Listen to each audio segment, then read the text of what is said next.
Salam dan selamat pagi anak-anak kelas 3. Jumpa lagi dengan saya Pak Lungsi. Nah, anak-anak kelas 3, apa kabar hari ini? Pak Lungsi harap kita semua dalam keadaan baik-baik saja. Nah, anak-anak, materi kita pada pertemuan kali ini atau pada video kali ini kita akan membahas lanjut tentang materi kita, yaitu tentang makanan bergizi.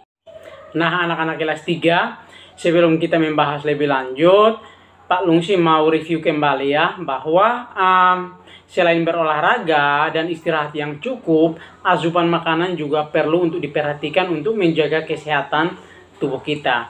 Nah, makanan adalah sumber tenaga untuk kita beraktivitas.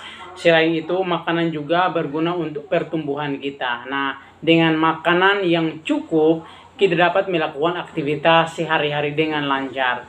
Nah, anak-anak kelas 3, makanan itu merupakan kebutuhan primer atau kebutuhan utama yang harus dipenuhi setiap hari. Jadi, makanan ada bermacam-macam jenisnya. Makanan yang kita makan harus mengandung gizi, sehingga membuat tubuh kita menjadi sehat dan kuat. Kita harus menghindari makanan-makanan yang tidak sehat. Seperti apa? Makanan yang mengandung bahan kimia, zat pengawet, dan lain sebagainya yang dapat membahayakan kesehatan kita. Oleh karena itu, kita harus memilih makanan yang sehat dan bergizi. Untuk apa? Untuk kesehatan atau menjaga kesehatan tubuh kita. Nah, anak-anak kelas 3, untuk hari ini kita akan belajar 3 zat penting yang dibutuhkan tubuh untuk pertumbuhan dan perkembangan. Nah, yang pertama adalah zat tenaga atau yang biasanya disebut dengan zat karbohidrat. Nah, apa itu zat karbohidrat? Zat karbohidrat itu disebut juga dengan zat tenaga. Apa sih manfaatnya? Zat karbohidrat berguna untuk menambah tenaga di dalam tubuh kita.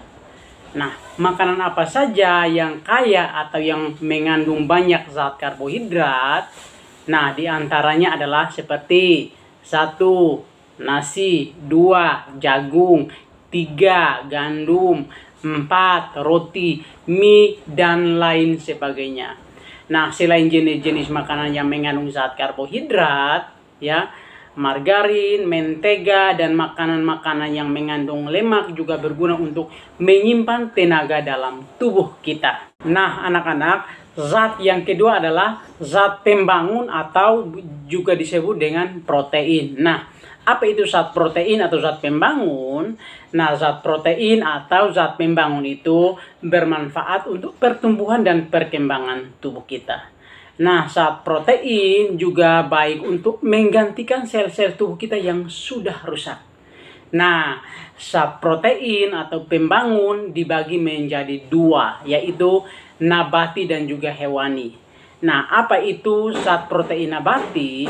Zat protein nabati adalah sumber makanan yang berasal dari tumbuh-tumbuhan. Seperti apa? Seperti kacang hijau, kacang merah, kacang tanah, dan kacang kedelai, dan masih banyak kacang-kacangan yang lainnya.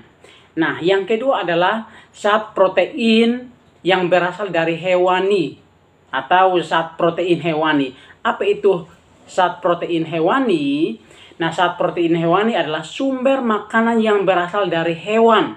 Seperti apa? Daging ayam, daging sapi, daging kambing, ikan, telur, susu, keju, dan masih banyak lainnya.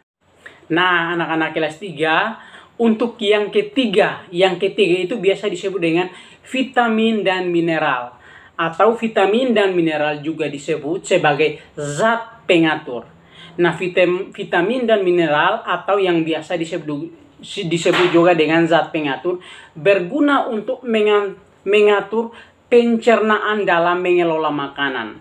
Nah, anak-anak, jika zat pengatur dalam tubuh sudah cukup, tubuh tidak mengalami gangguan kesehatan. Nah, pengaturan proses makanan dalam lambung, peredaran darah, buang air kecil, dan buang air besar akan menjadi lancar. Nah, tubuh membutuhkan air, vitamin, dan jenis-jenis sayuran antara lain seperti sayur kangkung, wortel, daun singkong, dan lain sebagainya. Nah, anak-anak kelas 3, sekian materi kita untuk pertemuan kali ini. Sampai jumpa pada pertemuan secara tatap muka via Zoom. Sampai jumpa. God bless you. Dadah.